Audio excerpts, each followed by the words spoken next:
네, 저희 오늘 저희 집중해 주시고 오늘 마지막 오늘 마지막과 마지막 주인데요. 제가 강의하는 마지막 주입니다. 하여튼 요 11주 차가 되면 제가 굉장히 시원섭섭한데 이제 네.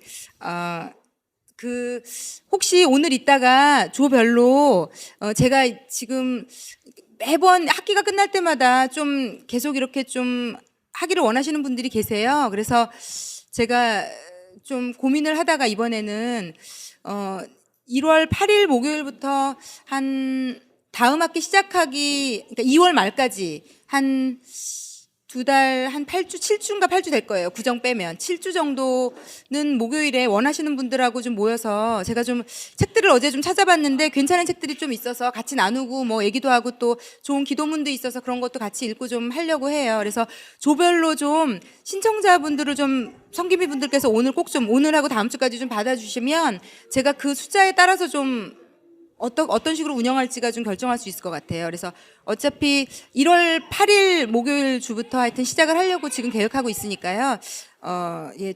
만약에 소수가 되면은 또 소수가 되는 대로 또 괜찮을 수도 있을 것 같아서 꼭 좀 나눠주시고 성김이 분들은 혹시 다음 주까지 이렇게 하셔서 저에게 좀 알려주시면 감사하겠습니다.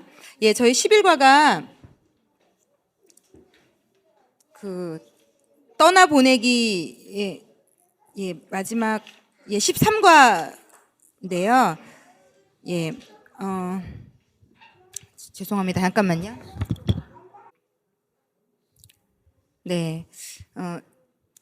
이 책에 보면 자녀를 내 뱃속에서 바깥으로 내놓는 순간부터 아이는 홀로 서는 과정을 시작하는 거다. 우리는 그렇게 생각 못 하잖아요. 근데 그렇게 표현하고 있더라고요. 그래서 저는 여기서 제일 저한테는 생소했던 게 저는 이제 아이를 오랫동안 모유를 주지 못했거든요. 그러니까 금방 또 직장을 나갔어야 돼서 그러다 보니까 이 모유 수유를 끊을 때 또 엄마와 아이가 고통을 겪는 게 여기 나와 있는데 저는 이런 얘기는 제 주변에 처음 들어본 것 같아요. 여기 보면 남편이 젖병을 물리고 있는데 본인이 막 그 아이가 남편 그 젖병을 빠는 게 되게 막 서운하고 자기와 이렇게 같이 이렇게 공감하고 이러지 않은 거로 그래서 그게 서운한가 되게 힘든데 해방감을 얻을 것 같은데 그렇게 생각은 했는데 이런 분 계세요? 저는 하여튼 여기를 저는 또 이런 경험을 못 해봐서 하여튼 어찌되었던 이때부터 헤어지는 떠나는 과정이 시작되는구나라고 생각이 들었어요. 그런데 여러분 성경에 보면 이제 하나님이 남자와 여자를 만드셨고 결혼이라는 제도를 만드셨는데 성경에 보면은 이런 얘기가 나와요. 이러므로 남자가 부모를 떠나 그 아내와 한 몸을 이룰지니라 이런 말이 있어요. 그래서 결국은 하나님이 보시는 관점에서 아이들은요 태어나는 순간부터 조금씩 부모를 떠나는 것을 배우고 홀로 서는 것을 배우는 거고요. 결국은 그 완전한 독립과 떠남이 되는 것이 결혼이라는 시점이 되는 것 같아요. 그래서 제가 예전에도 나눴었는데 제 동생이 반포에 있는 그 남서울교회라는 저희는 어릴 때 반포에서 자랐고 어릴 때 그 남서울교회에서 초등학교부터 계속 같은 한 교회를 다녔어요. 그래서 제 동생은 거기서 대학부 청년부 다 이제 하고 거기서 남자친구를 사귀고 그리고는 이제 결혼을 했거든요. 그 교회에서. 근데 이제 결혼할 때 제가 인상이 남았던 게 그 목사님께서 주례를 서셨는데 그 목사님이 주례사에서 이런 말씀을 하셨어요. 이제부터는 이 두 사람이 하나가 돼서 부모님을 떠나는 거다. 그러면서 이제 양가 부모님들에게 부탁을 하시더라고요.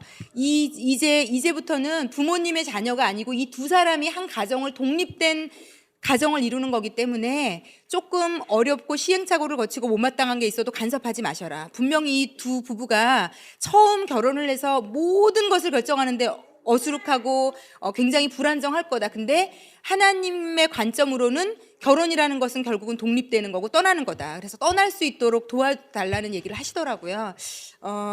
그래서 어찌되었건 간에 하나님이 보실 때 인간은 자녀는 맡겨주신 거고 내게 아니고 근데 이것을 저도 이렇게 얘기는 하지만 참 쉽지 않은 거고 굽이굽이 그래서 아픈 과정을 겪는 것 같아요. 왜냐하면 부모는 아이를 내 거라고 생각하거든요. 은연중에 내 거, 내 소유, 나한테 세상에서 제일 소중한 존재. 근데 이것을 건강하게 떠나보내는 것을 이제 못 배우면 아이도 불행하고 개인도 불행한 삶을 살게 되는 게 어쨌든 팩트예요.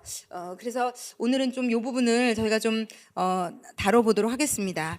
가장 어렵고도 그렇지만 중요한 일이라고 생각이 되고요. 284쪽 한번 펴보겠습니다. 네, 284쪽 위에서 세 번째 줄입니다.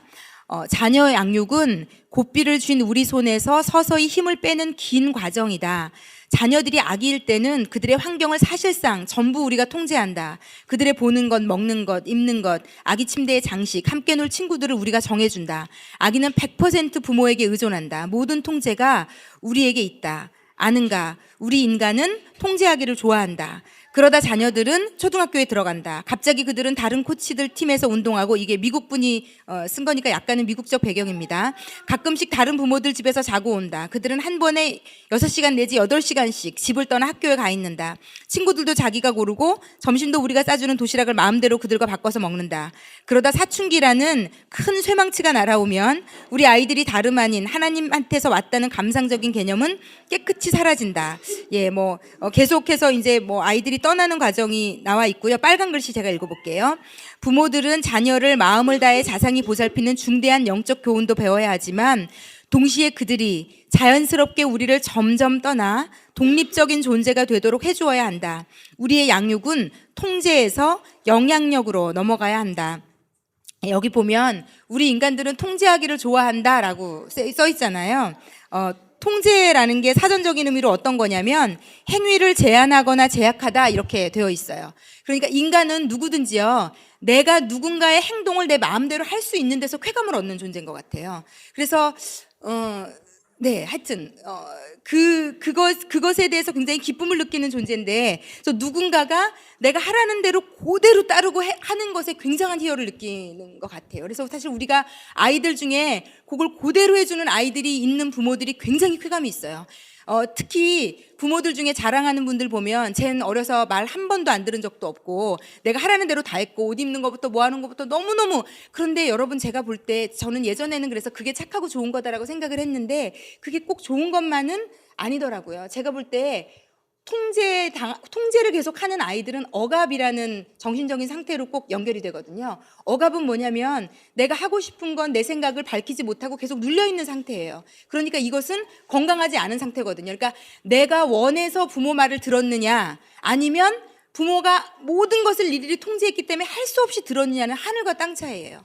그런데 부모가 강해서 모든 것을 통제해서 이 아이가 들었으면 그거는 억압이라는 정서 가운데로 아이를 몰아넣은 거고, 그렇게 된 아이들은 정서적으로 정신적으로 문제가 있어요. 그래서 두 가지로 나타나죠. 이런 아이들이 두 가지예요. 하나는 자기 의견이 없는 아이로 자라거나, 모든 사람이 누군가가 하라는 대로 하는 사람이 있어야 되는 사람이 되거나, 그러니까 이런 사람은 어디든지 가도 자기를 마음대로 결정해 주는 사람이 있을 때 편한 사람이 되거나, 아니면은 이런 사람들은 자기도 똑같이 나중에 어른이 되면 누군가를 그렇게 부모가 했던 것처럼 똑같이 통제해야 직성이 풀리는 거예요.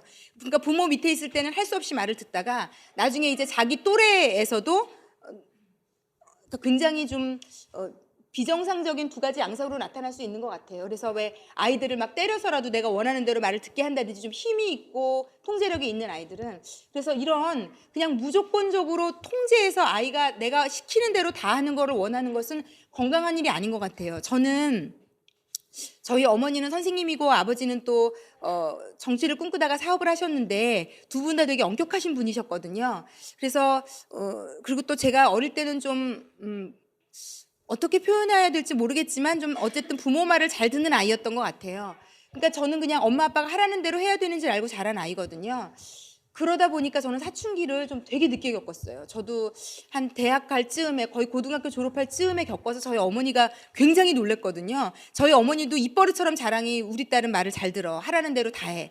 오히려 제 동생은 하다못해 옷이라도 취향이 안 맞았는데 저는 그냥 옷도 사줘주는 대로 입었던 것 같아요. 근데 이게 눈이 한번 튀려니까 다 튀어서 나중에 한번 거부가 되니까 다 싫더라고요. 엄마의 성향, 성격, 그리고 그 나이 돼서 눈이 띄니까 저희 엄마의 단점들이 한꺼번에 보이기 시작하면서 엄마는 너무 왜 저렇게 목소리가 클까? 왜 저렇게 과장돼서 얘기할까? 이렇게 엄마의 모든 게 다 나쁜 게 들어오면서 엄마를 계속 밀어내니까 어머니가 좀 오히려 굉장히 충격을 좀, 그러고 나서 또 나중에 이제 좀 몇 년 지나고 정신이 들어서 이제 다시 관계가 좋아지긴 했지만 한동안은 좀 힘들었던 것 같아요. 이게 그냥 묻어두고 간다고 해결될 일은 아닌 것 같아요. 그래서 아이가 뭐가 힘든지 뭐가 엄마에게 못마땅한지를 아는 것은 나쁜 게 아니에요. 근데 제가 제 때만 해도 엄마가 잘못됐다, 부모가 잘못됐다고 얘기하는 것은 자녀 쪽에서 무조건 잘못된 거 아닌가요? 어떻게 엄마한테 대들 수가 있어? 그러니까 대드는 내용이 중요한 게 아니에요. 대들었다는 것 자체가 잘못된 거니까. 근데 저는 잘만 아이가 표현할 수 있게 가르친다면 너무 막 반항적이고 부모를 무시한다거나, 네. 선물 이름이 뽑았었는데 제가 왔다 갔다 막. 네. 제가 무슨 얘기하다가 딴 얘기를 했죠? 네네. 그러니까 아이들이요, 엄마 나 이거 싫어, 이거를 왜 꼭 내가 해야 돼, 근데 왜 아빠는 그렇게 나한테 화내면서 말했어, 어떤 이런 거를 표현하는 거는 저는 절대로 나쁜 거라고 생각이 들지 않아요. 왜 그게 나쁜 거겠어요? 아이도 자기 생각이 있어요. 엄마 나는 이 색깔이 싫어, 왜 내가 이거를 꼭 먹어야 돼? 먹어, 엄마가 먹으라면 먹어, 너한테 더 좋아서 그런 거야. 근데 이게요, 제가 볼 때 그렇게만 사람은 사육할 수가 없어요. 동물은 가능하거든요. 하라는 대로 해. 무슨 말이 많아, 잔말 말고 해. 이게 동물은 가능할지 모르지만 사람은 가능하지가 않아요. 이게요, 어떤 형태로든지 드러나요. 그러니까 아까 제가 말씀드린 것처럼 잘못 억압에대해서 누군가를 계속, 그러니까 그렇게 똑같이 따라하는 거예요. 자기도 힘들었지만 학교를 다니면서 아니면 자기가 사귀는 사람들에게 그냥 내가 원하는 거야, 뭐 막 억압적으로 누르고 강요한다든지, 어떤 이런 다 결혼해서 또 이런 형태들이 나타날 수 있거든요. 그렇게밖에 못 배운 사람들은. 그러니까 제가 볼 때 아이들에게 주지시켜주고 대화를 하고 알려줄 수 있는 것은 굉장히 좋은 것 같아요. 근데 그렇게 하면서 아이의 독립성을 인정해 주는 게 제가 볼 때 저희 부모 세대는 너무너무 힘들었던 세대고요. 그러니까 제 동생이 좀 엄마에게 억압을 많이 당해서 그걸 표출을 지금도 얘기하면 저희 어머니는 인정하지 않으세요. 내가 그때 다 그랬지. 그러고는 이렇게 넘어가세요. 야, 나 같은 부모가 어딨냐. 그러면서 그때 자기보다 못했던 부모들 레파토리가 막 다 나오면 벌써 이제 얘기는 끝난 거예요. 더 이상의 얘기는. 그러니까 제 동생이 그 순간에 받았던 상처가 저희 어머니와는 대화가 안 돼요. 그때로 돌아가서 이 아이가 되게 외로웠겠구나, 어린애가 그저 무조건 엄마가 하라는 대로만 하면서 힘들었겠구나, 이 상태를 공유가 안 되고 공감이 안 되거든요. 그런데 제가 볼 때 아이들이 그것을 알아주고 그래도 봐줄 수 있는 부모 밑에 자라는 아이들은 복이라고 생각해요. 그렇다고 제가 드리는 말씀이 애한테 막 이거랑은 달라요. 애한테 절절매면서 그래 네가 원하는 대로 해, 뭐든지 엄마의 의견을 꺾어가며 아이가 원하는 대로 해드리라는 것은 결단코 아니지만, 그렇다고 해서 아이를 무조건 안 된다고 얘기하고 어른의 말을 들어라 이렇게 가는 것은 결단코 옳지 않고, 아이가 삐뚤어지기 쉬운 정서적인 요인을 아이에게 어릴 때부터 계속 심어주고 있는 거와도 같다. 그리고 이것은 결국은 우리가 자녀를 내 소유처럼 생각하고 내 마음대로 하려는 데서 기인하는 누군가 한 존재는, 특히 이게요, 또 재미있게도 아무것도 내 마음대로 못 해본 사람들이 자녀에게 모든 것을 옷 하나부터 막 핀 하나부터, 그래서 좀 이게 엄마도 약간 정서적으로 건강하지는 않다라고 표현할 수 있겠어요. 제가 아는 어떤 분이 그렇게 하더라고요. 그리고 거기서 1cm라도 삐뚤어지거나 아이가 원하지 않는 상태를 못 견디고, 이게 결국은 다 무언가 이유가 있는 거거든요. 그래서 제가 늘 첫 주부터 말씀드린 것처럼 본인이 본인의 문제를 찾으실 수 있으면 좀 객관화가 되시고, 그러면 아이를 좀 떠나보내는 것이 굉장히 조금은 그래도, 누구나 다 어렵지만 괜찮아질 수도 있다. 285쪽 한번 보겠습니다. 285쪽에 보면 작은 글씨 285쪽 맨 위에 나오는 거 제가 읽어볼게요. 예상치 못한 방향으로 나가는 자녀를 볼 때 우리는 자녀의 자유를 빼앗거나 실망하여 아예 포기하고 싶은 유혹이 들 수 있다. 자녀를 구속하면서 우리는 그들의 성장을 내 계획대로 강요하려 한다. 우리는 자녀에게 그들이 우리 것임을 주지시킨다. 우리의 양육은 통제를 벗어나지 못하며 거기서 우리는 나의 가장 깊은 욕구가 새 생명을 독립적인 존재로 섬기기보다는 오히려 나 자신을 재생산하는 데 있음을 깨닫는다. 우리는 내가 너한테 해준 게 얼마인데 그것도 모르냐며 자녀에게 불만을 품고는 자녀를 포기할 때도 있다.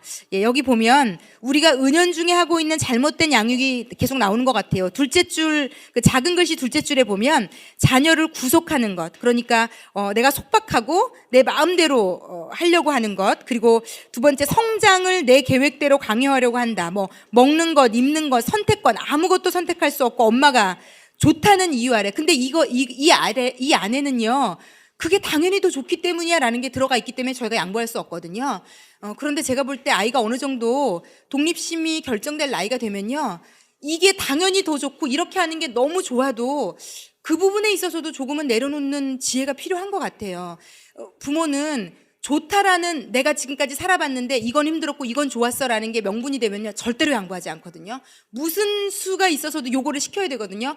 왜냐면 이걸 하면 힘든 걸 알기 때문에. 특히 겪었다면 더더군다나 양보할 수 없죠. 엄마가 겪어봤는데 그러면 뭐 힘들어, 그러면 추워, 그러면 괴로워, 그러면 안 건강해져, 그러면은 뭐 관계 가운데 너 왕따당할 수도 있어. 근데 이거는요, 말로는 해결할 수 없어요. 이 사람은 경험에 의해서 습득을 하는 존재거든요. 사람은 누구도요, 책과 누가 해준 말로만 바른 길로 갈 수 없어요. 이걸 인정하셔야 돼요. 우리도 그랬고요. 저도 저희 엄마 아버지가 좋다는 대로, 선생님이 좋다는 대로 안 했거든요. 그렇게 하셨나요, 다들?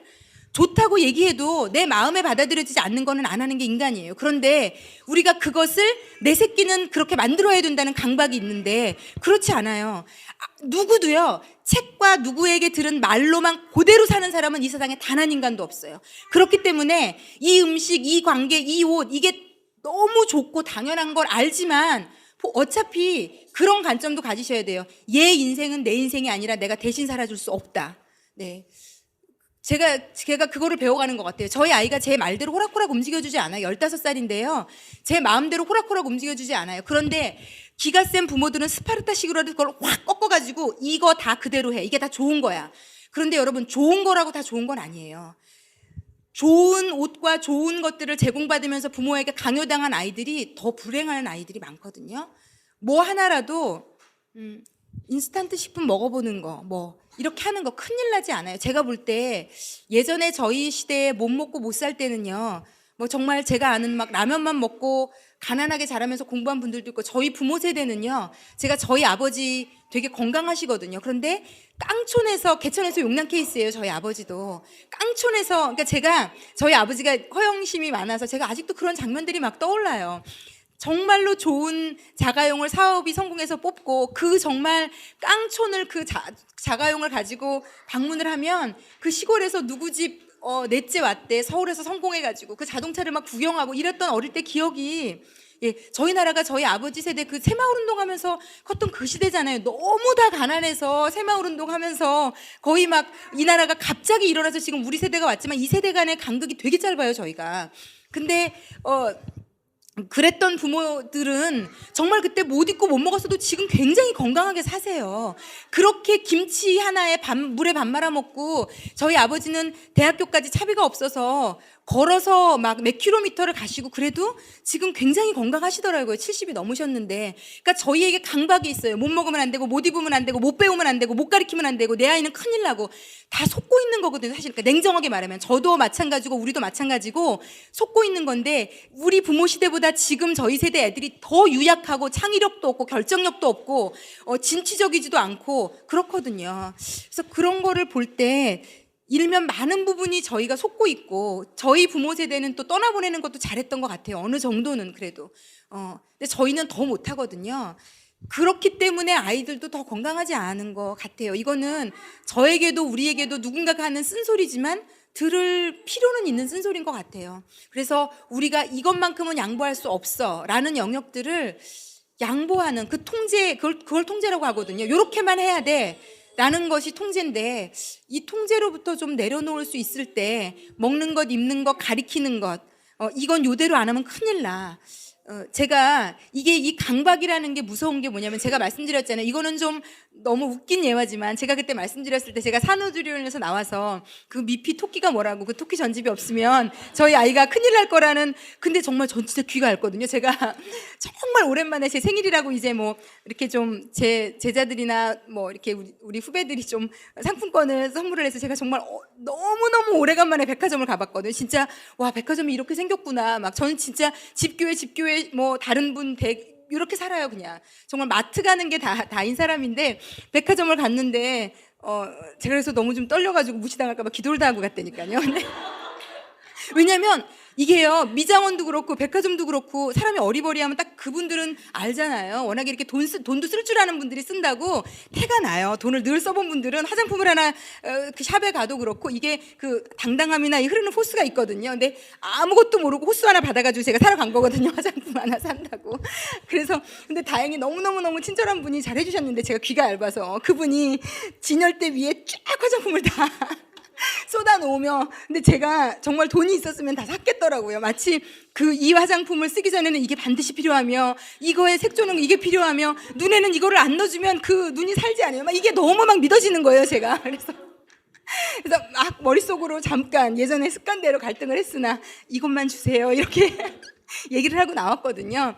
근데 제가 하여튼 돌아보면 그때 그 미피는 저에게 굉장히 없으면 안 되는, 그래서 100만 원이 넘는 걸 긁고 남편한테 혼나서 이제 다시 취소를 했지만, 근데 이게요, 좀 웃긴 얘기지만 누구에게나 그런 게 있는 거예요. 여러분들 중에는 저분은 진짜 귀가 얇은가 보다, 하하, 어쩜 그런 걸 왜 그랬을까. 근데 그렇지만 우리가 아이들을 키울 때요, 우리가 가진 이런 비싼 강박이 있어요. 이거는 없으면 안 돼. 요것만큼은 내 새끼는 해줘야 되고 이것만큼은 필요해. 여러분 찾아보세요. 다 있어요. 제 미피를 비웃으시지만 하나님 보시기에 우리가 모두가 내 자녀를 키우는, 왜냐하면 너무 사랑하니까. 내가 겪었던 어려움을, 정말 그렇잖아요. 내가 겪었던 어려움만큼은 겪게 하고 싶지 않잖아요. 제가 저희 아이를 키울 때 제일 슬펐던 순간이 뭐냐면, 저는 엄마랑 떨어져 있어 봤거든요. 그래서 그때가 얼마나 슬픈지 알아요. 그 감정을 다시는 겪고 싶지 않아요.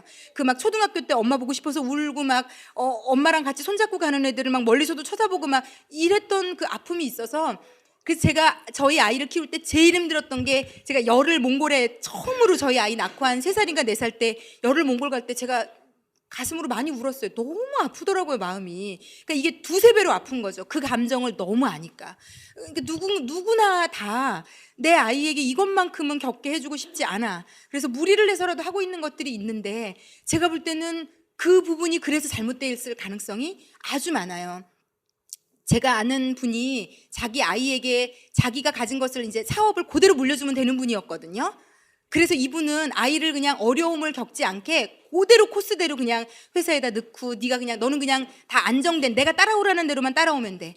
그런데 이 아들이 그렇게 말을 안 듣고 고생을 사서 하고, 막 회사에서 부모가 준다는 것도 다 거절하고, 그래서 다들 이해하지 못하는 사람이었는데, 그분은 그것을 뿌리칠 수 있었기 때문에 굉장히 건강하게 컸어요. 이게 부모가 이거만 아니면 안 돼라고 생각해서 그렇게만 크는 사람들이 별로 건강하지 않더라고요. 그래서 오히려 제가 보면 건강한 반항을 할 수 있어서 그 속박에서 건강하게 뛰쳐나갈 수 있으면 큰 사람이 되는 것 같아요. 제가 그거는 좀 더 설명을 좀 해드릴게요. 하여튼 그리고 내 거라고 이제 생각하는 그런 게 있는데, 제가 이 글을 읽으면서 제일 무서웠던 게 뭐냐면요, 여러분, 여기 그 작은 글씨에서 하나, 둘, 셋, 넷, 다섯, 여섯, 여기 뭐냐면 나의 가장 깊은 욕구가 새 생명, 그러니까 내 아이를 독립적인 존재로 섬기기보다는 오히려 나 자신을 재생산하는 데 있음을 깨닫는다. 여러분, 우리가 생각하는 틀에서 키우면 걔는요, 그냥 나를 재생산하는 것밖에 안 돼요. 왜냐면 우리는요 되게 작거든요. 이 지구상에 저라는 존재는 점이고요. 그 점인 제가 경험하고 생각하고 알고 있는 지식으로 얘를 키우는 거기 때문에, 내가 아무리 최고로 키운다고 생각해도 걔는 거의 나의 복제 정도, 나보다 조금 나은 그 정도 되겠죠. 내가 할 수 있는 수준은, 나는 요건 겪었으니까 요거는 안 겪게 해주고 싶고, 요거는 안 겪었으니까 요거는 겪게 해주고 싶고, 다 그거예요. 우리가 결국은 찾아봤자. 그리고 내 주변에서 좀 괜찮다는 사람 물어서 그 정도거든요. 그러니까 제가 볼 때, 제가 아는 많은 분들이 아이를 이제 상위 과정으로 어떤 중학교랄지 고등학교랄지 대학교로 진학할 때 되면 또 새로운 고민에 되게 빠지시는 것 같아요. 그리고 그런 고민을 하시는 것은 굉장히 건강하고 마땅한 일인 것 같아요. 근데 이제 그렇지만 어떤 그것 때문에 너무 불안해하고 너무 두려워하고, 왜냐면은 제가 늘 어려운 정답을 드릴 수밖에 없는 것이, 저는 이 세상의 모든 아이들은 하나님 손안에 붙잡힌 바 되었다고 생각해요. 왜냐하면 저는 제가 계획해서 미국으로 유학도 가고 공부도 하고, 저는 이제 언론이나 방송이나 이런 쪽에 굉장히 관심도 많고 또 나서는 걸 좋아하고 막 이런 사람이어서 공부도 막 신문 방송 중 이런 데 관심이 많고 막 이랬거든요. 그렇지만 제가 아무리 무언가를 계획하고 생각했어도 제가 원하는 대로 틀어지지 않은 상황들도 되게 많았고, 결국은 제가 그 모든 것을 어떤 것을 좀 습득하고 미국에서 왔어도 결국은 저는 하나님이 사역자로 부르셨기 때문에 이 길을 가고 있거든요. 저는 모든 인간에게 하나님이 이 땅에서 감당해야 될 몫을 주신 게 있다고 생각해요. 그러니까 제가 볼 때 특히 예수 믿으시는 분들은 거기서부터 출발하셔서 가시면 덜 불안하실 거라고 생각해요. 절대로 우리가 손을 놓는다고 해서 얘가 잘못되지 않아요. 왜냐하면 저희 부모님이 저희 어머니 아버지도 저희 특히 아버지는 좀 극성스러운 분이셨거든요. 저에 대한 교육열이나 이런 부분이. 그런데 저희 아버지가 사업이 쫄딱 망하시고 나서는 물질적으로부터 아무것도 해줄 수 없고 미국 갔다 온 딸이 과외를 해서 벌어주는 돈으로 사실 수밖에 없는 상황이 됐거든요. 그러니까 아무것도 도와주실 수가 없는 거예요. 모든 게 다 끊기고. 그러니까 결국은요, 저는 20대 중반의 나이부터는 홀로 서기를 시작을 했거든요. 그리고 제가 만나는 사람, 제가 해야 되는 모든 일은 하나님이 연결을 시켜주셔서 지금까지 제가 어찌되었건 제가 이런 어머니 사역을 할 줄도 몰랐고요. 이 모든 것 하나하나, 이런 아이템 하나, 제 과정 하나, 이런 수정 하나, 사람을 만나서 방향이 막 틀어지는 것 하나, 이런 것 하나하나마다 하나님이 다 만져주셨거든요. 그래서 특히 믿음이 있으시다는 부모님들이 이것을 믿고 맡기지 못하는 것 같아요. 저도 지금 공부하고 있는 겁니다. 제 아이를 과연 그렇다면, 그러니까 저희 아버지는 사업의 실패라는 극심한 환경 가운데 저를 할 수 없이 놓은 거예요. 왜? 아무것도 해줄 게 없으니까 이제는. 그렇지만 무언가를 잇는 부모님들은 갈등이 많을 겁니다. 이게 지금 돈도 있고 환경도 되는데 내가 인포메이션이 부족해서 아이를 잘못 키우면 어떡하나. 이렇게 돼서 내가 무조건 이게 믿음만 있다고 되는 일이 아닌데, 물론 믿음만 있다고 되는 일은 아니지만 믿음이 없으면 아무것도 안 됩니다. 이건 정말 맞는 얘기고요. 그리고 그 부분만큼은 확실히 믿으셔야 될 것 같아요. 지금 내 아이를 이 땅에 보내신 분은 하나님이시고, 죄송해요. 지금 이거는 좀 믿음이 있는 분들 좀 들으세요. 하나님이 이유가 있는 것 같아요. 제가 이건 원래 원고에 생각지도 않은 건데 정말 믿음으로 새기셔야 돼요. 정말 예수 믿는 분들은요, 믿음 없이 이 땅을 사는 것이 더 위험해요. 어설프게 예수를 믿느니 저는 믿지 말라고 말씀드리겠어요. 정말 어설프게 믿으시려면 믿지 마시고, 이왕 믿으셨으면 제대로 더 확실히 더 열심히 더 제대로 예수를 아셔야 돼요. 예수님을 어설프게 아는 것만큼 믿음의 일에 걸림돌이 되는 게 없어요. 왜? 다 갈등이 생기거든요. 이래도 되나? 저래도 되나? 교회는 다니는데 이래도 되나? 더 갈등이 생겨요. 그런데요, 제대로 확실히 예수를 더 알고 더 헌신하고 더 믿게 되면요, 갈등의 대부분이 사라진다고 저는 믿어요. 그리고 결국은 하나님이 인도해 가시는 것을 본다고 믿어요. 우리가 얘가 어떻게 될까? 나는 어떻게 될까라는 고민이 더 예수님을 잘 믿어가면 줄어든다고 저는 확실히 믿고요. 그리고 우리가 얘는 맡겨주신 분이고 맡겨주신 분이 얘 인생에 계획이 있으시다. 이것을 확실히 믿고 나는 그 아이를 맡아서 키우는 것 외에는 할 게 없고, 우리 집이 망하든 내가 이상한 엄마든 내가 잠깐 어디를 떠날 일이 생겼건 얘만큼은 하나님이 키우신다. 이 세상이 거꾸로 돌아가도 얘는 그 목적대로 키우실 거다. 제가 볼 때 이 믿음이 엄마에게 있는 아이들은 성공합니다. 저는 그렇게 믿어요.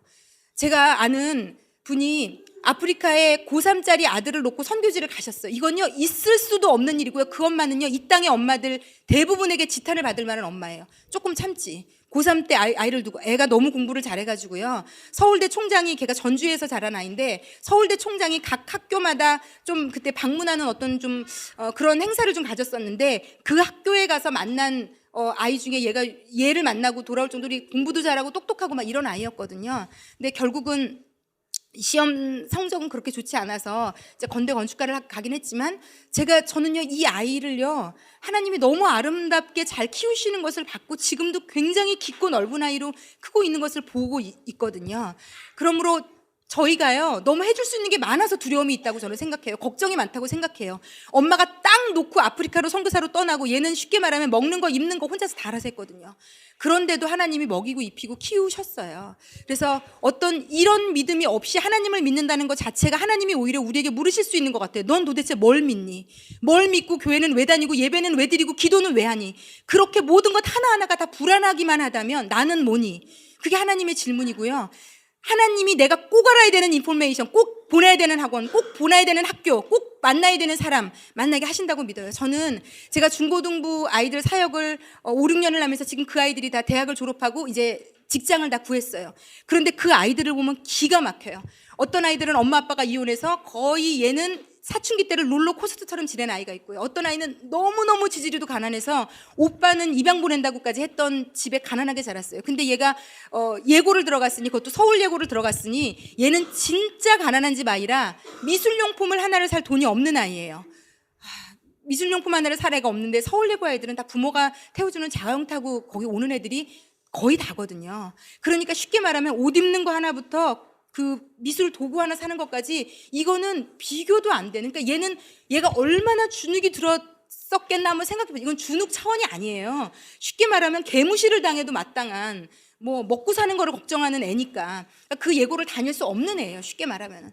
근데 이 아이의 부모님이 하나 있었던 건 믿음이거든요. 그래서 기도하면서 이 아이를 키우셨는데 얘가 제가 그 고등부 때 고등학교 때 얘를 전도사로 같이 있으면서 눈물 없이는 얘 이야기를 들을 수가 없어요. 근데요, 얘가 너무 밝고 너무 건강하고 너무 괜찮아요. 그리고 이 아이가 그러더라고요. 전도사님, 그때 제가 전도사 때인데, 전도사님, 애들이 미술용품 세트가 너무 필요했는데 자기는 살 돈이 없었는데 선생님이 부르시더니 그 새 거는 아니었지만 선생님들은 아무래도 받기도 하고 또 뭐 있잖아요.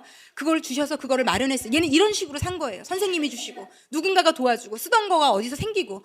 그런데 이 아이가요, 되게 건강해요. 너무 건강해요. 그 또래 애들 중에 부모가 너무 잘 살아서 모든 것을 다 해주고 한 아이보다 더 자립심도 강하고 창의력도 뛰어나고 너무 괜찮아요. 그래서 특히 그러면서 하나님이 얘를 막 학교부터 이렇게 인도해 주신 과정을 생각해 보면 놀랍고요. 제가 알고 있는 어떤 또 아이는 부모님이 이혼하고 어머니가 거의 뭐 아이를 돌보질 않았어요. 그 너무 어머니가 막 우울증을 겪고 막 이러면서 아들만 둘인데, 이 아이는 둘째인데 이 아이도 그냥 혼자 컸어요. 제가 볼 때는 그냥 그 어려운 시간을 혼자 컸어요. 그런데 이 아이가 대학도 그래서 좋은 데를 못 갔거든요. 그런데 삼성에서 그 학교 출신을 딱 2명 뽑았는데 이 아이가 삼성을 들어갔어요. 그러니까 쉽게 말하면 이 아이보다 몇 배 뛰어난 아이들도 못 가는 데를 그 명문대 나온 아이들이 우습게 보는 아주 뭐 취급도 안 하는 학교의 아이가 삼성을 간 거죠. 제가 볼 때 특히 그 예수님을 믿으시는 부모님들은 우리가 믿는 분이 어떤 분이라는 걸 아셔야 돼요. 우리가 믿는 하나님이 이 아이의 아버지세요. 나라고 착각하시면 안 돼요. 내가 잘못 계획 세우고 내가 잘못하면 얘가 잘못되지 않을까? 그건 굉장한 교만이고 굉장한 교만이에요. 하나님이 저에게도 끊임없이 알려주시는 겁니다. 네가 좀 어떻게 한다고 얘가 잘못되지 않아. 아이를 방치하라는 얘기가 아니라 어느 수준 이상의 걱정, 염려, 그 아이는 하나님의 거예요. 내 게 아니에요. 대학 하나 잘못되고 어디 하나 지금 잘못 간다고 해서 절대로 잘못될 그 정도의 영혼으로 하나님이 이 땅에 보내신 아이들이 아닙니다. 그러므로 겸손하게 마음을 내려놓았으면 좋겠어요. 하나님 앞에. 얘는 잘못되지 않아요. 시험 한번 내가 뭐 하나 잘못해줘서, 내가 밥 못 챙겨줘서, 내가 그때 이렇게 했더라면 그건 굉장한 교만이고요. 최선을 다했다면 맡기시면 돼요. 하나님이 알아서 하실 겁니다. 하나님이 알아서 하실 겁니다. 이게 제가 지금 좀 이렇게 교회 안 다니시는 분들이 많아서 제가 사실 이런 믿음의 얘기를 지금 오늘 마지막 주에 하나님이 하시게 하는 이유가 있다고 생각해요. 특별히 믿음이 있고 교회가 다니시는 부모님들에게 하나님이 주시는 도전은 네가 그 아이를 나에게 맡길 수 있느냐가 우리에게는 가장 큰 과제요, 도전이요, 숙제요, 하나님이 보시는 믿음이라고 생각하시면 될 것 같습니다. 제가 이제 좀 그냥 다시 또 원래대로 돌아가서 좀 설명을 드릴게요. 어쨌든 나 정도의 아이를 재생산하기를 원하시지 않는다면 내가 했던 것, 하지 않았던 것, 이건 좋고 이건 나쁘고 이렇게 그냥 내 틀 안에서 아이를 키우려고 하시는 것만큼은 조금 내려놓으셔야 된다. 예, 다음 페이지로 좀 넘어가 볼게요. 280. 네. 그 다음 장으로 한번 넘어가 볼게요. 제가 페이지를 죄송합니다. 그 전장에 조금만 더 나눌게요. 285쪽에요. 작은 글씨 제가 읽은 그 밑에 부분을 좀 읽어볼게요. 자녀가 내 소유물이 아님을 인정할 때 우리는 심리적으로나 신앙적으로 성숙해진다. 이건 너무 중요한 구절인 것 같아요. 저에게도 여러분들에게도 내 소유물이 아님을 인정할 때 우리는 심리적으로도 안정이 된대요. 신앙적으로도 성숙해지고, 자녀 양육의 중심을 차지하는 금욕이란 양육의 투자는 계속하면서도 점차 통제를 줄이는 법을 배우는 것이다. 제가 여기다가 막 별표를 쳐놨어요. 잊지 않고 싶어서. 자녀 양육의 중심을 차지하는 금욕, 이 얘기는 거꾸로요. 우리가 자녀 양육에 욕심이 많다는 얘기입니다. 우리가 자녀 양육에 욕심이 너무 많아요. 그래서 하나님이 금욕해라, 자녀에 대해서 얘기하시는 거고요. 양육의 투자는 계속하면서도 점차 통제를 줄이는 법을 배우는 것이다. 이게 우리가 자녀를 키우면서 배워가야 되는 것이고요. 아까 그 자녀 양육에도 금욕이 필요하다. 욕심을 내려놓는 것이 필요하다. 이거는 계속 배워가야 되는 것 같아요. 특히요, 부모님들이 제가 저희 아이가 뭐를 조금 잘하는 것 같으면 욕심이 한 단계 더 생기더라고요. 그래서 제가 볼 때 무언가 아이가 잘 따라오는 분들이 욕심 치수가 높으실 거라고 생각이 들어요. 그런 면에서 제가 좀 자유하거든요. 그래서 제가 좀 이렇게 담대히, 네, 그래서 하나님이 저를 특별히 저희 아이의 그런 성향, 엊그제는 제가 요즘 이제 자녀를 잘 떠나보낸 분의 지난주에 소개시켜드린 어떤 어머니의 간증집을 제가 요즘 읽고 있는데, 아이에게 읽어주고 있는데, 하나님이 제 영혼해 주신 감동은 제가 제 아이를 오히려 제 아이가 무언가 특별히 지금 잘하지 않는 기간을 하나님께서 허락하셨다는 생각을 저에게는 되게 주세요. 나중에는 이 아이가 뭔가를 잘하고 할 수 있는 시간을 주시겠지만, 그래서 저에게 주신 마음은 저도 마음을 비우고 제 아이도 교만하지 않는 것을 하나님이 가르치시는 기간이라는, 저희 가정에게 주시는 쌓이는 그런 부분이 있어요. 그러니까 각자마다 다 다르십니다. 아이가 다 다르기 때문에 각자마다 하나님이 주시는 어떤 그런 것들을 좀 받아가지시면 좋겠어요. 그래서 저는 저대로 지금 이 시간을 굉장히 건강하게 잘 보내려고 기도하고 있긴 한데, 어쨌든 이 아이가 무언가를 잘 따라오시는 분일수록 기도하시면서 하나님께 잘 물어보셔야 되고요. 그 부분을 놓고 교만해지셔서 하나님이 그걸 주신 목적에서 빗나가시면 그거는 하나님이 괜히 주신 게 되실 수도 있기 때문에 굉장히 중요하다고 생각이 들고요.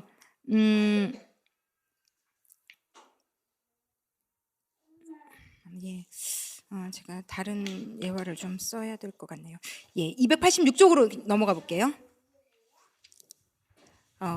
예, 이것을 여기 좀 잘 설명이 되어 있는 부분이 있는데 286쪽의 셋째 줄부터 좀 읽어볼게요.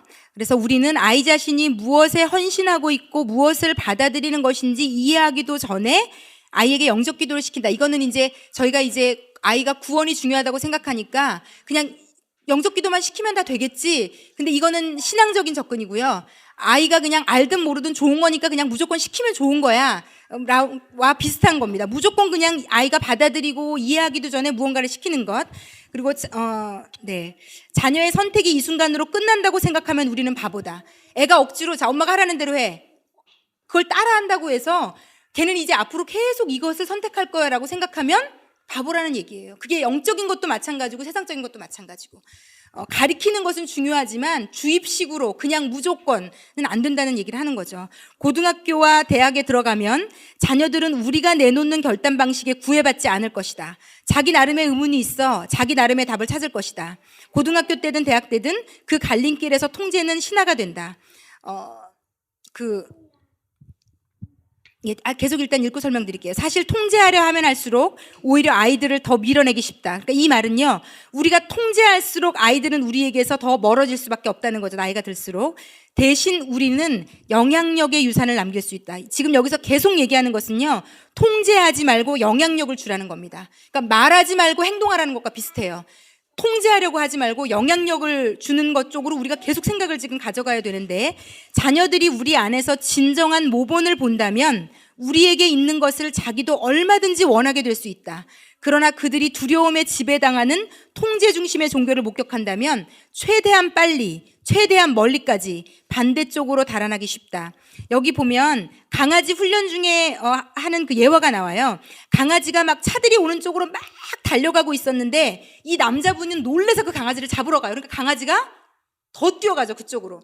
근데 이 여자분은 강아지를 같이 훈련을 받은 분인데 이 여자분은 강아지가 가는 쪽 반대로 오히려 걸어가니까 강아지가 딱 돌아보더니 이 여자가 있는 쪽으로 강아지가 오더라는 얘기를 하는 겁니다. 그래서 통제라는 것은요, 우리가 꽉 쥐고 이거 해야 돼, 이거 해야 돼, 이거 해야 돼, 이거 해야 돼, 이건 안 돼, 이건 안 돼, 이건 하지 마. 이 사람, 네가 지금 이 나이에 여자 만날 시기야, 남자 만날 시기야, 이건 안 돼, 이건 이렇게 하면 안 돼, 저렇게 하면 안 돼라는 것을 계속 우리가 얘기하는 것은 아이를 이 아빠와 같이 쫓아가면서 아이를 더 멀리 뛰게 만드는, 더 심한, 정말 그게 드라마 같은 데서만 봐도 그렇잖아요. 그 남자 사귀지 마, 그 여자는 절대 안 돼. 쉽게 말하면 그 반대의 강도가 심해지면 손만 잡았던 아이들이 잠자로 들어갈 수 있어요. 이거 진짜 사람은 심리적으로요, 어느 정도 큰 아이를 이성으로 납득시키고 공감하지 않은 상태에서 찍어 눌러서 끊어, 이건 저희도 다 안 되는 거거든요. 그렇잖아요. 하다못해 웃긴 예화가 떠오르긴 했지만 핸드폰에 우리가 뭐 엄마들도 게임 많이 하시죠. 이걸 내가 끊어야지 뭐 아침에 드라마 끊어야지 내가 아침 시간이 애 올 시간이 벌써 됐네. 내가 이렇게 맨날 시간을 이렇게 죽이면 안 되는데 근데 그거를요 누가 와가지고 내가 알고 있죠. 그렇지만 계속 하는 것들 있잖아요.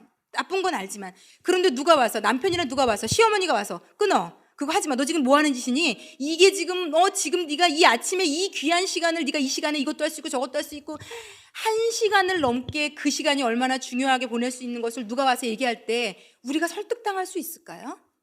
오히려 안 봐야지 생각했던 더 마음이 더 반발심으로 그 상대가 또 시어머니라면 더 강해지면서 자기가 무슨 참견이야 뭐 별 생각이 더 들면서 오히려 찔렸던 것까지도 더 막 괜찮아질 수도 있는. 그래서 여러분 인간은 똑같아요. 우리만 그런 게 아니라 누구도 찍어 눌러서 끊어 이거는 못해요. 담배, 술, 뭐 남자, 여자 뭐 어떤 게 됐어도 찍어 누르는 걸로 끊을 수 있다면 우리도 다 끊었겠죠. 우리 부모가 얘기한 것을 다 안 했겠죠. 보지마 하지마 이건 안 돼 다 안 했겠죠. 그런데 보지마 하지마 이런 거 다 했잖아요. 우리도 중고등학교 다닐 때 그러셨죠 여러분? 네. 그래서 아이가 집에서 하지마 그러니까 좀 큰 아이 특히 큰 아이들 어린아이들은 가르쳐야죠 당연히. 그런데 큰 아이들이 내 눈앞에서 안 한다고 안 할 거라고 착각하시면 안 돼요. 제가 가르친 고등학교 남자 아이들이 저에게 늘 한 얘기가 있어요. 엄마를 속이는 게 세상에서 제일 쉽다고. 집에서만 조금 네네 그건 오히려 노는 애들일수록요 여러분 진짜 나가요 노는 애들일수록 학교에서 안 걸립니다 여러분. 학교에서 어설프게 그렇지 않아요? 어설프게 까부는 애들이 걸려서 선생님한테 맞지 진짜 전문적으로 노시는 애들 밤마다 나가서 이렇게 화장 풀로 다 하시고 놀러 다니는 분들은 학교에서 죽은 듯이 있어요 정말. 왜냐하면 그 시간만 잘 지내면 내가 자유를 누릴 수 있는데 뭐하러 어설프게 거기서 걸리겠어요. 그렇기 때문에 이게 내 눈에서 특히 나이가 든 중고등학생 이상이 된 아이가 내 눈에서 괜찮다고 해서 얘가 진짜 괜찮다고 착각하시면 안 돼요. 그렇기 때문에 내가 통제한 대로 얘가 따라온다는 것을 만족으로 여기시면 그것은 한 15세 6세 이상이 되면 그냥 영향력이 없다. 그건 영향력이 아니다라고 생각하시면 돼요. 근데 제가 볼 때 영향력은 제가 예전에 저희 할머니 얘기도 해드리고 막 이렇게 예를 드리는 것은 부모가 가난하지만 무식하지만 모자라지만 최선을 다하는 삶을 뭔지 모르지만 부족하지만 그래도 어떤 정직하게 열심히 믿음 안에서 이렇게 살아가려는 모습을 보여주는 것이 아이에게는요 다 다시 돌아온다고 생각해요. 그 아이가 알아요. 언젠가 때가 되면 압니다. 그래서 그것을 저금해 놓으면 언젠가 그 저금을 타는 날이 있다고 생각이 들어요. 그래서 지금 막 쫓아다니시면서 이 말을 들었나 안 들었나 이렇게 됐나 안 됐나. 그래서 지금 이 강아지 예화는 너무 귀중한 예화예요. 특히 사춘기 아이들에게 하지마로 일관되는 것은 하지마 한 번에 아이와 얼마 간격씩 멀어지신다고 그냥 생각하시면 돼요. 그래도 그 전까지는 요만한 얘기라도 했다면 하지마 그러면 안 돼. 너 왜 그래? 너 이렇게 하는 게 맞는 것 같아. 이런 얘기 하나가 아이에게 이 소리도 엄마한테 못하겠구나. 이 소리도 엄마한테 못해. 이렇게 만드는 결과가 되는 것 같아요. 그래서 좀 이런 부분들은 굉장히 중요한 부분이라고 좀 생각이 되고요. 예. 그리고 어쨌든 계속 지금 제가 말씀드리지만 아이가 깊이 있게 생각해 보지 않고 그냥 끊었던 것들, 안 했던 것들은요. 나중에 나이 되면 다 도로해요. 그러니까 예를 들어 담배 하나도요. 나에게 왜 담배를 안 피는지에 대한 이유가 있어야 돼요. 이거를 부모가 피지 마 라는 걸로 일평생 그거를 지킬 수 있는 사람은 몇 퍼센트가 안 돼요. 왜냐면 벌써 대학만 가도 그렇죠? 군대를 가면 담배를 준다던데요? 아닌가? 심지어 제가 그렇게 들었는데. 그러니까 이거는 뭐 안 피면 이상해질 수도 있는 거죠. 근데 얘 안에 내가 왜 담배를 안 피는지가 확실하면 안 필 수 있어요. 그리고 뭐 술도 마찬가지. 그리고 여러분 늦바람이 무섭다 그러잖아요. 근데 그런 말들이 다 맞아요. 적당히 대학교 때 중고등학교 때 이성도 조금은 그래도 알고 나쁜 짓을 하라는 건 아니지만 좀 대학교 때 이렇게 사람을 보는 눈은 있어야죠. 적어도 저 여자는 괜찮은 여자구나. 저 여자는 얼굴은 예쁘지만 참 성격적으로 이런 면이 있구나. 이런 걸 파악할 정도는 사람이 돼야 되는데 너무 부모가 너 대학교 때 제가 실제로 어떤 분이 저를 찾아와서 상담했거든요. 딸이 대학생인데 딸 카톡을 몰래 보고는 그 남자를 찾아가가지고 헤어지라고 딸 몰래. 그러니까 너는 그 나이에 지금 네가 남자 여자 사귈 나이가 아니야. 제가 볼 때 이것도요. 너무 부모가 걔는 내게 아니에요. 내가 걔 인생을 살아줄 수 없어요. 어떻게 내가 걔한테 딱 맞는 여자 남자를 골라줄 수 있을까요? 저는 그럴 수 없다 생각해요. 저도 지금 돌아보면 참 좋은 남자를 만난 것은 저희 할머니의 기도고 하나님의 인도였었다고 생각해서 너무 감사해요. 제가 얼마나 이상한 사람을 만날 수 있는 상황 가운데 미국 유학 가서 노출돼 있었는데 참 그래도 건강한 사람을 만났구나, 괜찮은 이런 생각을 새록새록 하면서 감사가 되거든요. 왜냐면 진짜 괜찮은 줄 알고 결혼했는데 이상한 사람들 많아요. 심지어는 이렇게 말씀드리면 그렇지만 성적인 취향까지 아주 지저분하고 이상한, 그러니까 절대 알 수 없죠. 절대 1년을 사귀어도 2년을 사귀어도 알 수 없는 이상한 모습을 결혼해서 드러내는 남자 여자가 있어요. 이걸 어떻게 장담하시겠어요? 그래서 어떻게 뭘 보고 우리가 진짜 좋은 사람을 내한테 골라줄 수 있다고 생각을 하는 것 자체가 제가 생각할 땐 좀 교만이시고, 그 정도 나이가 됐는데 남자 여자를 사귀지 마라, 사겨라. 그러니까 이제 저 같은 경우는 믿음이 있기 때문에 기도하죠. 왜냐하면 저도 저희 어머니 아버지가 완전히 무방비 상태에 있을 때 미국에서 만나서 결혼을 한 케이스이기 때문에 저희 아이도 그럴 수 있잖아요. 제가 전혀 모르는 곳에서 어떤 여자랑 눈이 맞아서 얘랑 결혼할게요. 대부분 그렇게 될 겁니다. 그렇다면 그거는 만나는 사람을 하나님께서 도와주시고 이 아이에게 사람을 볼 수 있는 좋은 눈을 키워주시고 이렇게 만들어야지, 지금 만날 때 아니야, 만나지 마, 만나니 안 만나니 꼬치꼬치 묻고, 세상에 심지어는 그 아이를 만나서 지금 우리 아이는 남자를 사귈 때가 아니란다. 세상에 그분이 교회를 다니는데 그 남자가 물어보더래요. 어떤 무슨 이단 종판가 해가지고 어느 도대체 어떤 종교가 어떤 교회를 다니시냐, 교회 이름이 뭐냐고 막 남자애가 물어보더래요. 그래서 남자애가 결국은 엄마가 사이코라고 생각이 들어서 결국은, 근데 남자애가 진짜 괜찮더라고요. 그거를 그 엄마한테, 그 자기 여자친구한테, 야, 너네 엄마가 나 찾아와가지고 재수없게 이게 뭐야, 헤어져, 이렇게 얘기 안 하고 그냥 헤어지자 그러고 헤어졌더라고요. 그러니까 제가 들어보니까 그 어머니가 이제 헤어진 얘기를 하면서 그 남자의 얘기를 하는데 애가 너무 괜찮은 거예요. 그래서 제가, 어머니 걔가 괜찮네요, 되게 애가. 요즘 애 같지 않게 되게 공손하게 그 어머니를 응대를 다 해주고. 제가 볼 때 요즘 남자애들 같으면요 일어나요, 자리에서. 그런 말도 안 되는 얘기를 듣고 있을 애가 요즘 없어요. 근데 그걸 다 듣고 그 여자에게 정중하게 헤어지자고 얘기하고 그 엄마를 욕하지도 않고 이유도 얘기 안 해주고. 그러니까 이 딸이 어떻게 막 정말 엄마를 막 추적해서 얘가 알아낸 거예요. 그래서 이 딸이 엄마 지금 얼굴을 안 봐요. 그래서 이분이 저를 상담을 하러 오신 거였어요.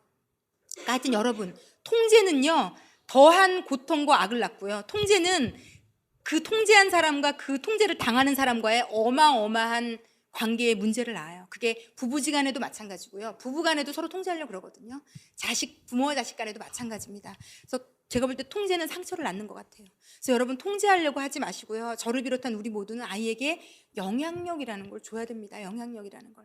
아이가 나를 보고 배울 수 있는, 나를 보고 겸손을 배우고 뭔가를 실천하는 걸 배우고, 우리 엄마는 저렇게 다른 사람들을 도와줬어, 그 아이는 그렇게 돼요. 도와줘야 돼 이렇게 얘기하지 않아도 그 아이는 도와주지 말라 그래도 도와줍니다. 왜? 엄마가 도와주는 거를 평생 보고 살았는데 어떻게 그걸 안 할 수가 있겠어요. 엄마가 누군가에게 친절히 대해주고 누군가에게 베풀고 이런 것들은요 말로 해서 되지 않고 보여주는 걸로 되는 거거든요. 그래서 저는 지금 되게 인내 시기를 지나고 있어요. 왜? 이제는 15살 된 아이가 제 말은 잘 듣지 않거든요. 그러니까 저는 기도하며 이 아이가 내 얘기를 들을 수 있는 타이밍을 구하고 그 타이밍을 찾아서 그때 아이에게 영향력을 주고 또 제 삶으로 영향력을 주려고, 엄마가 공부하는 모습, 기도하는 모습, 예배드리는 모습, 엄마가 어떤 선한 삶을 사는 모습, 또 때로는 제가 소리를 지르고 저도 죄를 짓죠. 그럴 때는 아이에게 사과하고 엄마의 부족함을 공개하는 어떤 이런 것들 거치면서 아이에게 통제가 아닌 영향력을 끼치려고 몸부림을 치며 삽니다. 그게 어렵거든요. 어려워요. 쉬운 일은 아닙니다. 저도 그래서 끊임없이 하나님의 도우심을 구하고 있거든요. 그래서 결국은 아이를 쫓아가면 아이는 내가 쫓아간 만큼 더 도망간다. 이거는 꼭 기억하셔야 될 진리라고 좀 생각이 됩니다. 289쪽 좀 289쪽으로 넘어가 보겠습니다. 네, 289쪽 맨 밑에서 하나 둘 셋 네 번째 줄 위에, 밑에서 넷째 줄 위로 올라가면 우리 대다수 부모들도 집 떠나는 자식을 지켜보며 저 아이가 과연 어떻게 살아나갈지 걱정되는 것이 정상적인 심정이다. 둘째 줄 밑에 여기는 이제 자폐를 키운 엄마 얘기가 쭉 나오다가 나온 건데요. 자녀를 기를 때 우리는 소망 없는 자처럼 하지 말아야 한다. 우리에게는 우리 자녀들을 지켜주시는 하나님이 계시다. 그리고 쭉 밑에 내려가서 밑에서부터 290쪽 밑에서부터 둘레 여덟째 줄 위에 보면 당신의 자녀는 자폐증은 없을지 모르나 학습장애, 도덕적 약점, 성격 결함, 신체 장애가 있을 수 있다. 이 아이가 장차 어떻게 될지 당신은 시름이 가실 날이 없다. 이 아이가 세상을 어떻게 살아갈 것인가. 하나님이 당신의 아이를 세상에 홀로 던져주시지 않음을 절대로 잊지 말라. 당신의 자녀에게 그분은 사랑하는 부모를 주셨고 당신이 갈 수 없는 곳에 함께 가주실 인도자여 위로자이신 성령을 주셨다. 설사 아이가 그것을 거부할지라도 하나님은 쉬지 않고 일하시며 아이를 빛으로 부르신다. 그 291쪽의 위에서 네 번째 줄, 떠나는 자녀를 지켜보기는 어렵다. 떠나보낸다는 것은 힘든 일이다. 예, 그렇지만 또 우리가 서서히 계속해서 보내야 하는 겁니다. 제가 저희 청년 중에 3주 전에 군대 갈 친구가 있어요. 근데 이제 군대에서 첫 편지를 보내가지고 저희 청년부에 보내왔거든요. 그러면서 군대라는 게 이렇게 힘든지 몰랐어요, 여러분. 그러면서 너무 보고 싶어요. 그러면서 세상에 세 줄을 자기가 지금 떠올리고 먹고 싶은 음식을 그냥 써놨는데 제가 빵 터졌어요. 완전히 피자, 떡볶이, 순대 뭐 난리가 났어요. 그러면서 너무 그립고 먹는 것도 너무 생각이 난다. 근데 이 부모님이 저희 교회를 다니시는데 보고 싶다 하시더라고요. 이렇게 아들 가진 엄마들은 한 번씩은 겪어야 될 이제 군대 그 날수가 조금 줄어들어서 그나마 괜찮기는 한데 그래도 저도 생각하면 살짝 두려운 것 같아요. 우리 아이를 또 요즘 군대가 말이 사실 좀 많잖아요. 또 위험하기도 하고 동성애나 여러 가지 위험에 노출되어 있는 것 같아요. 그래서 걱정이 되지만 다 아이가 거쳐야 될 일인 것 같아요. 군대 그렇다고 어떡하겠어요. 어떡하겠어요. 가야 되면 가야 되고 또 뭐 해외를 가야 될 일이 생기면 또 가야 될 거고 떨어져야 되겠죠. 근데 제가 저를 돌아보니 제가 가장 성장했던 순간은 제가 미국에서의 시간이었던 것 같아요. 저희 부모님도 엄격하시지만 되게 막 어떻게든지 막 고생 안 하게 하려고 이렇게 좀 해주시는 분들인지라 아마 제가 한국에 있었다면 좀 더 응석이 있는 그런 아직도 좀 철이 더 없었을 수도 있는데 하나님께서 저를 미국으로 보낸 다음에 저희 아버지가 사업이 그렇게 되셔서 제가 돈이 없는 게 뭔지 그리고 막 아르바이트 해가면서 저도 그때 많은 걸 배웠던 것 같아요. 사람이 좀 그때 됐던 것 같아요. 그래서 여러분 오히려 아이들은 다 그때가 와요. 하나님이 다 부모가 통제만 안 하고 내 마음대로 하려고만 안 하시면 각자 아이의 속도에 맞춰서 어떤 떠나는 일들이 생기거든요. 그때 저희가 겸손히 잘만 떠나보낼 수 있다면 아이는 그때 가장 많이 클 수 있을 크는 것을 좀 보시게 될 거라고 생각이 듭니다. 이 책에 나와 있던 한 구절이 제가 되게 마음에 딱 와서 닿았는데요. 뭐라고 돼 있냐면 나는 내 자녀의 우주의 중심이 아니다. 이런 문장이 나와요. 우리가 착각하고 있는데 내가 얘의 전부가 아닙니다. 얘는 그 많은 이제 나이가 들수록 그 우주의 중심이 우리가 아니에요. 제가 아니에요. 내가 아닙니다. 그래서 아이는 더 많은 곳에서 보고 배우고 듣고 성장해야 우리를 훨씬 뛰어넘는 정말 건강하고 큰 사람이 돼 갈 겁니다. 제가 저희가 이제 그 마더와이즈 책 중에 자유라는 책이 있는데 이 책에 이 엄마가 사춘기 딸을 전공부터 선택부터 옷 입는 것부터 막 떠나보내지를 못해가지고 전전긍긍했는데 하나님이 어느 날 꿈을 이제 하여튼 이렇게 좀 이분을 인도하시는 장면이 나와요. 그러면서 하나님이 식탁을 차려라. 그래서 이분이 식탁을 차려요. 숟가락 놓고 냅킨 놓고 포크 놓고 나이프 놓고 후추랑 다 놓고 그랬더니 하나님이 이제 그 맞은편에 딸이 앉아 있다고 생각하고 자 숟가락을 들어서 네 딸에게 줘. 그러면서 하나님이 하시는 얘기가 네가 언제까지 애 숟가락을 들고 네가 먹여줄 거니? 얘는 이제 17살, 18살 마음대로 할 수 있는 날이야. 네가 더 이상 떠먹여주지 말고 네 딸의 자리에다 그 숟가락 놔줘. 포크 들어. 포크도 네 딸 자리에 놔줘. 칼도 들어서 네 딸 자리에 놔줘. 후추를 들어. 그러면서 하나님이 이렇게 물어보시는 거예요. 누군가가 네 스테이크에 자기 마음대로 후추로 간을 맞추면 넌 뭐라고 얘기하겠니? 그러니까 왜 이러시냐고. 나는 요만큼만 뿌려야 된다고. 누가 내 간을 마음대로 조정할 때 우리 다 그걸 받아들일 사람은 없죠. 그런데 하나님이 그 엄마에게 그렇게 얘기하신 거죠. 그런데 왜 너는 네 아이는 네 아이의 입맛이 있는데 네 마음대로 후추통을 들고 늘 소금통을 들고 네 마음대로 간을 맞춰주냐. 걔가 알아서 싱겁든 짜든 먹도록 그 손에 쥐어줘라. 그 과정이 되게 세밀하게 나와 있어요. 제가 그때 그거를 보면서 좀 처음 이것을 공부할 때 좀 충격을 받았어요. 한 번도 저는 자녀는 떠나 보내는 시점이 있고 떠나 보내야 된다는 것을 세상에서 한 번도 들어본 적이 없거든요. 그런데 유일하게 성경에서만큼은, 영적인 데서만큼은 아이는 떠나보낼 수 있을 때 건강하다라고 얘기해요. 그래서 이것은 어디서도 잘 들어보실 수 없는 얘기일 겁니다. 그런데 아이가 혼자 독립적으로 결정하고 선택할 수 있는 것들이 많아질수록 아이는 커가는 거라고 생각이 됩니다. 그래서 지금 아직은 여기 지금 유치 부모님들이 많으셔서 아직은 돌봐주셔야 될 때입니다. 그런데 그럼에도 불구하고 지금 7살만큼 떠나보내야 되는 것들이 있다고 제가 이해가 됩니다. 작은 옷이랄지 어떤 작은 별것 아닌 선택까지도 막 좌지우지 하려고 하지 마시고, 별것 아닌, 이래도 되고 저래도 되는 거라면, 그리고 그것이 그냥 내가 조금 마음고생하는 정도의 데미지 외에는 없다면 그건 얼마든지 좀 그렇게 해주셨으면 좋겠어요. 그리고 그 선택의 결과도 아이가 책임지도록 충분히 설명했음에도 불구하고 원하지 않을 때는 어쩔 수 없는 것 같아요. 저도 저희 아이에게 마찬가지입니다. 충분히 설명했는데도 얘가 그걸 원하면 그거 네가 원하는 것 때문에 이루어질 결과까지도 제가 설명해 주죠. 너 이렇게 돼서 이렇게 힘들 수도 있어. 그럼에도 불구하고 반드시 원한다면 자기가 감수해야 됩니다. 우리가 그거를 감수 못하게 하는 이유는 그 애가 내 거기 때문에 그런 거거든요. 제가 추우면 나도 춥잖아. 내가 그걸 어떻게 봐? 죽어도 막아야지. 아니요. 근데 그거를 경험을 해야 그 아이도 시행착오라는 것을 거친 아이들이 건강해질 수밖에 없거든요. 그러니까 실수를 안 거치고 자랄 수 없어요, 내 아이는. 그러니까 그거를 인정해야 될 것 같아요, 저와 우리가 다 함께. 그래서 아이는 그렇게 하면서 크는 거고, 엄마가 그렇게 조금씩 우리 삶의 영역에 7살 때는 7살 때대로, 5살 때는 5살 때대로, 또 10살 때, 20살 때는 20살 때대로 어느 정도 이상을 계속 우리가 발걸음을 멀어져 줄 수 있으면, 그러면 아이가 필요할 때 확 다가오는 것 같아요. 그러니까 쫓아가면 멀어지지만요, 우리가 한 발씩 발을 빼면 아이가 진짜 필요할 때는 그 한달음에 달려와서 안기는 것 같아요.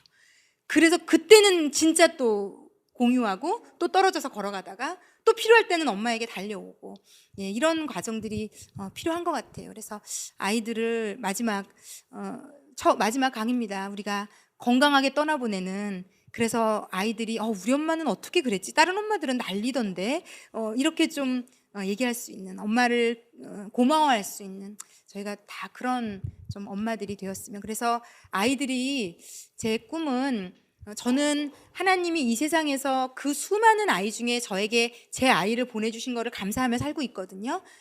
더 이런 아이가 있었으면 좋겠다라고 생각하지 않아요. 이 아이가 제 아이라서 저는 감사해요. 그리고 그렇게 평생 살 겁니다.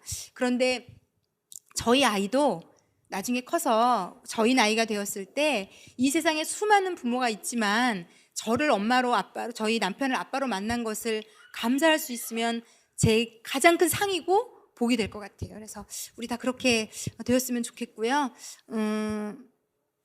그런 저와 여러분이 되시기를 예수님의 이름으로 축원합니다. 제가 기도하고 마치겠습니다.